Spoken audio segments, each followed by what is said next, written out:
So The Weeknd and Swedish house Mafia have joined forces to create this new track called Moth to the Flame. Kind of an edgy title. That's my first impression. This comes about 2 months after the release of Take My Breath, The Weeknd's first single of his upcoming album, which I think is gonna be called something along the lines of The Dawn, based on all the hints he's been giving over the past few months, with the latest hint being him renaming his After Hours tour to the After Hours Till Dawn tour. However, this track, Moth to the Flame, will not be part of the album. At least I don't think so, since Swedish house Mafia has the top billing, and this was also uploaded under their name. But I won't be surprised if The Weeknd incorporates this track into his new era's narrative, one that fits his new character. But regardless, I'm excited to hear how this track turns out, so yeah, let's get into it. Wait, how are there covers to this already? This song literally just got released and people have made whole music videos covering this song. People really want to be the algorithm. Anyways. Ooh. I like the background, the subtle. Wow, it's getting groovy. Ooh. The keys, I like the strong keys in this. And the broken sentences, the dun dun dun. I like that. Ooh. I love the beat.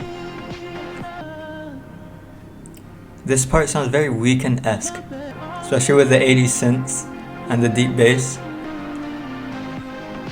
I love that beat drop. Ooh, that ending was very, very Weeknd. Wow, that was good. Not gonna lie, I was a bit nervous about how this track would turn out because it's not Weeknd solo, and I'm not gonna lie, I'm not the biggest fans of Weeknd collaboration projects. Like, songs that he's featured in are not nearly as good as songs that he's the main artist in. Like, for example, Hurricane. Unpopular opinion, I didn't like Kanye's Hurricane with The Weeknd as one of the lead vocalists. I don't know, wasn't my vibe. And The Weeknd has such a specific sound that I kind of expect from him sometimes, so it's hard when you deviate from that expectation. But this one, what I like about this track is that it stayed within my expectations. Like, it sounded like a Weeknd song, which I was a little worried that it would not. Now, you should know that I'm not that familiar with Swedish house Mafia. I just remember that one viral song they had a really long time ago. I forgot what it's called.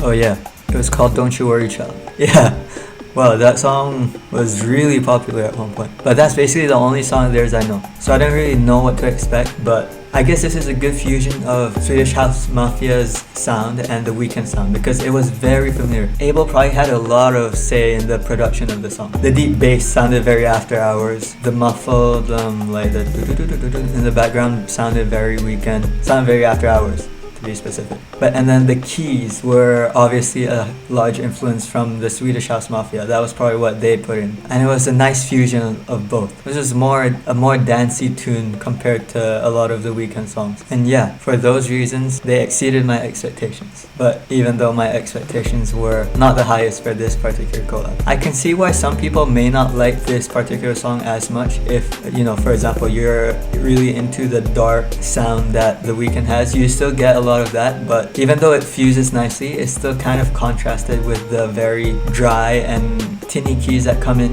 making it sound very bright in a way. Like, it adds some brightness. So yeah, I can see why some people may deviate away from the song, but I don't know, to me, I think it was fused well. So yeah, that got a thumbs up from me. 2 thumbs up. If this song was a part of After Hours, I wouldn't label it as one of the best, not gonna lie, but it's still pretty good. I'm just more into his darker songs with a darker sound, like in Your Eyes. Even though that song had a really dark, you know, sound to it, it was still very groovy while retaining that dark sound, whereas this one made it a bit brighter. But yeah, I really liked it. You should have a listen, and peace.